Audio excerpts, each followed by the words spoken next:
Eli. Today we're going to do Peter Pan and Wendy. This is one of TT's books. All right. Once upon a time, there were 3 children, Wendy, John, and Michael Darling by name. Oh. They liked bedtime because every night in the nursery, Wendy told stories about Peter Pan. Peter is a little boy who decided never to grow up. He lives in a faraway Neverland, full of adventure and fun. The children loved to hear stories about him, and Peter Pan himself, with the fairy Tinkerbell, would come flying down and sit on the nursery window sill to listen to the stories. One night, Peter asked the children to come with him to Neverland. Wendy was delighted, and Peter taught them how to fly. It was easy as 1, 2, 3. All it took was a wish, and a pinch of pixie dust, and a little practice too. There's Tinkerbell. Oh, they're flying. Then, out the nursery window they flew, and away to the Neverland. The Neverland was a wonderful place, an island in a nameless sea. There were fairies living in the treetops. There were mermaids swimming in the lagoon. There was real red Indians in the village on the cliff. There were woods full of wild animals. But there's the mermaids. Best of all, there were a ship full of pirates, wicked ones, with especially wicked leader Captain Hook. I don't know how that's a great thing. Wendy, John, and Michael knew at first sight that they would love Neverland, and they did.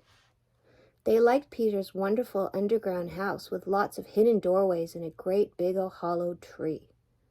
There they met the Lost Boys who shared Peter's home, and the boys were delighted that Wendy had come to tell bedtime stories to them.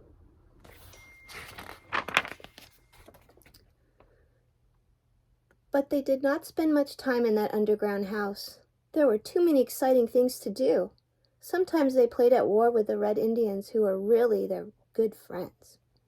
Sometimes they had trouble with the wicked pirates, who were their enemies. One day the pirates stole away Princess Tiger Lily of the Indian tribe. The Indian chief, her father, was all upset. But Peter Pan rescued Tiger Lily and brought her safely home again. That made Captain Hook, the leader of the pirates, madder at Peter Pan than he'd ever been. "I'll catch Pan if it's the last thing I do," he vowed, and he laid a wicked plan. He kidnapped Wendy, John, and Michael and all the Lost Boys while Peter was away, and he took them to his pirate ship. "Now, my fine fellows," said Captain Hook, when he had the boys and Wendy on his ship, "which will it be? Will you all turn pirates, or do you want to walk the plank and fall kerplunk into the sea?" "I guess we'll turn pirates," said the boys. But Wendy would not have none of that. "I think you should be ashamed of yourselves," she said. "Peter Pan will rescue us." And she was right, for the last minute, Pan appeared. He beat Captain Hook in a good fair fight, and he freed every one of his friends. They scared those bad pirates into jumping overboard and rowing away in their boat. "Hurrah!" cried Pan. "Now the pirate ship is ours." "Where shall we sail to?" cried the boys.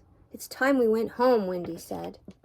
"If you must go home, we'll sail there," said Peter Pan. With a wish and a pinch of pixie dust, they made the pirate ship fly, and away they all sailed on that ship through the sky to the nursery window again. No way. The children's parents could scarcely believe that their children had been to Neverland, but Wendy, John, and Michael, even when they grew up, never forgot Peter Pan. Did you like that? There it is. Grandma loves you. Mwah!